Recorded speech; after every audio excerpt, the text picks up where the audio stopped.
Security, President Biden, a record number of migrants have illegally crossed the southern border on your watch.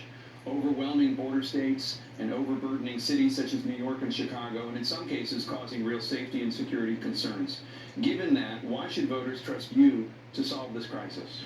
Because we worked very hard to get a bipartisan agreement that not only changed all of that, but made sure that we are in a situation where you had no circumstance where they could come across the border with the number of border police there are now.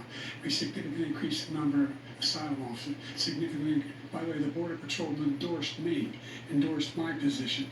In addition to that, we found ourselves in a situation where when he was president, he was separating babies from their mothers, putting them in cages, making sure the families were separated. That's not the right way to go. What I've done since I've changed the law, what's happened? I've changed it in a way that now you're in a situation where there are 40% fewer people coming across the border illegally. That's better than when he left office. And I'm going to continue to move until we get the total ban on the total initiative relative to what we're going to do with more Border Patrol and more asylum officers. President Trump?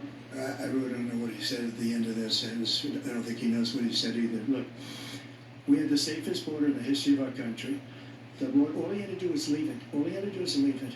He decided to open up our border, open up our country to people that are from prisons, people that are from mental institutions, insane asylum, terrorists. We have the largest number of terrorists coming into our country right now, all terrorists, all over the world, not just in South America, all over the world. They come from the Middle East, everywhere, all over the world they're pouring in. And this guy just left it open. And he didn't need legislation, because I didn't have legislation. I said, close the border. We had the safest border in history. In that final couple of months of my presidency, we had, according to Border Patrol, who was great, and by the way, who endorsed me for president, but I won't say that, but they endorsed me for president.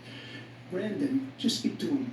But look, we had the safest border in history. Now we have the worst border in history. There's never been anything like it. And people are dying all over the place, including the people that are coming up in Thank you, President caravans. Trump. President Biden.